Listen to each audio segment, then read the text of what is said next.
ओम नमो भगवते वासुदेवाय नमो नमः। आज 17वां अध्याय तृतीय स्कंद, जिसके अंदर हिरण्यकश्यप और हिरण्याक्ष, ये जो दो नाम हैं, ये आपको पता लगेगा कि इनका जन्म हुआ है तो यह कौन है। इस अध्याय में अब देवता लोग ब्रह्मा जी से आज्ञा लेकर अपने स्थान स्वर्ग लोक को वापस चले जाते हैं, क्योंकि उन्हें जो चिंता थी वह दूर हो गई। जो सनका आदि ने श्राप दिया जय और विजय को, उससे यह जो उनकी शंका थी या फिर उनकी प्रॉब्लम थी वह दूर हो गई।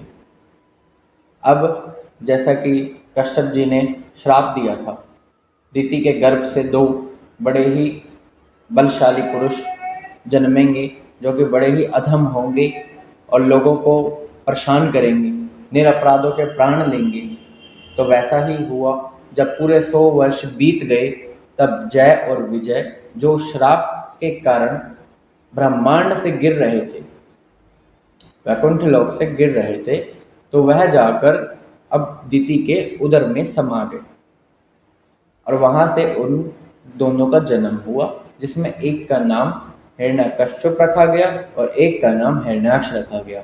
इनका नामकरण कश्यप जी ने इस प्रकार से किया कि जो स्पर्म पहले स्थापित हुआ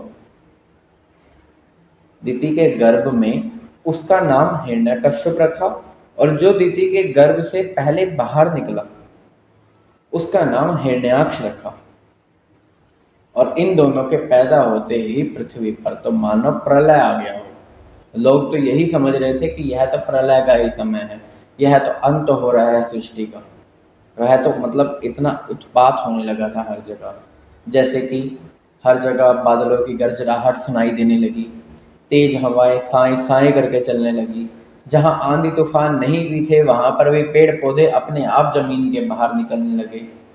जो गाय थी, दूहने के समय दूध की जगह खून बाहर निकल रहा था। पर्वत कांप रहे थे, पृथ्वी कांप रही थी।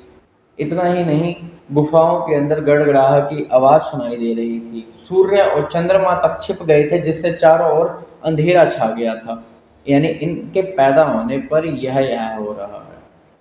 बादल तेज गरजराहट करने लगे, कुत्ते गीदड़ यह सब रोने लगे, सियार रोने लगे। जो गधे हैं वह मिट्टी को खुरचते, उन्हीं के ऊपर चलते और अजीब अजीब गर्जना करते, और उनकी गर्जना सुनकर पक्षी भी रोने लगते। पक्षी अपने घोंसलों से बाहर निकलकर उड़ रहे हैं। सभी इतने परेशान हैं, सब एक दूसरे की तरफ देख रहे हैं, भाग रहे हैं, क्योंकि बहुत ही बलशाली और अधम हिरण्याक्ष हिरण्यकश्यप का जन्म हुआ है। ब्रह्मा के वर से यह और मतवाले हो रहे हैं, क्योंकि इन्हें मृत्यु का डर नहीं है और ऊपर से इनका बलशाली शरीर है। यह इतना विराट शरीर इनका भागवत जी में बताया गया है, जैसे कि इनका शरीर इतना बड़ा है कि अगर इनके सर पर मुकुट लगा दिया जाए तो इनके मुकुट का जो सिरा है ऊपर का, वह स्वर्ग लोक को जाकर मिलेगा। इतना विराट, इतना भयंकर दिखने वाला इनका शरीर है। यह दोनों के दोनों जब दिति के गर्भ से उत्पन्न होते हैं, शीघ्र ही बढ़ना शुरू कर देते हैं। इनकी आयु उतनी के समान नहीं बढ़ती जैसे आज के समय में बढ़ती है। यह बड़े ही जल्दी बड़े हो जाते हैं। इनकी जो करधनी होती है, वो करधनी की चमक इतनी होती है कि सूर्य की चमक भी उसके आगे फीकी पड़ जाती है। ऐसे दोनों हैं ये। अब ये हिरण्याक्ष और हिरण्यकश्यप दोनों भाई आपस में एक दूसरे से बहुत प्रेम करते हैं। दोनों हमेशा ऐसा ही कार्य करते हैं कि वह दूसरे के हित के लिए हो, उससे सामने वाले को पीड़ा ना पहुंचे। यह दोनों एक दूसरे के समर्थक है, पर सभी के विरोधी हैं, ऐसे लगा लीजिए। अब हिरण्याक्ष जो कि मतवाला हो रहा है, युद्ध के लिए मतवाला हो रहा है, स्वर्ग लोक में चला जाता है, ढूंढता है देवता कहाँ है, देवता कहाँ। अब देवता डर के मारे छिप गए हैं, क्योंकि इनसे लड़ने का साहस किसी में नहीं है। अब देवता छिप गए हैं वहां पर, यह ढूंढता है कि मैं किससे युद्ध करूं। ऊपर से ब्रह्मा जी का वर और इतना बाहुबल शरीर, तो इनको किसी चीज का डर है नहीं। तो अब देवता छिप रहे हैं, यह देवताओं को ढूंढ रहे हैं, मारना चाहते हैं, युद्ध करना चाहते हैं, जब इन्हें वहाँ कोई नहीं दिखता तो इन्होंने सोचा कि समुद्र में चलते हैं।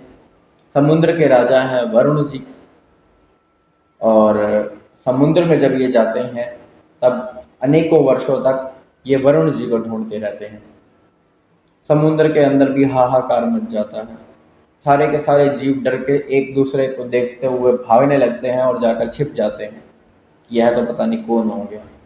और ये जो लहरें हैं, यह तरंगे बहुत उछल उछल कर आ रही हैं।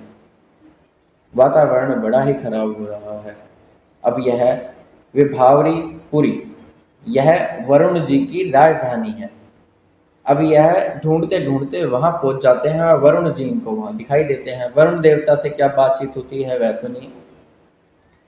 यह हंसते हुए नीच इंसानों की तरह पहले तो वरुण जी को प्रणाम करते हैं, फिर कहते हैं कि हमें युद्ध की बड़ी इच्छा हो रही है तो आप हमारे साथ युद्ध कीजिए। इनको बहुत ही मजाक उड़ाते हैं, बहुत बुरा भला कहते हैं, परंतु वरुण जी अपनी बुद्धि के जरिए उस उपहास को पी जाते हैं, अपने क्रोध को पी जाते हैं। उनसे लड़ते नहीं, क्योंकि वह भी जानते हैं कि वह बहुत ही शक्तिशाली है।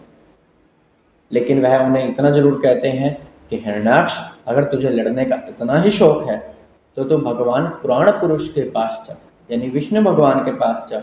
ये जो तेरी शेखी है ये ऐसे के ऐसे ही पूरी हो जाएगी। ये जो तू इतना मतवाला हो रहा है, जो तुझे इतना घमंड है अपनी ताकत होने का, यह ऐसे ही खत्म हो जाएगा।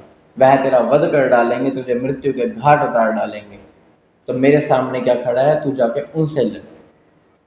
ऐसा सब कहते हुए हिरण्याक्ष, जिनमें वैसे ही घमंड होता है किसी चीज का, वो मतवाले से बावरे से होते हैं तो किसी के कहते ही बातों में आ जाते हैं।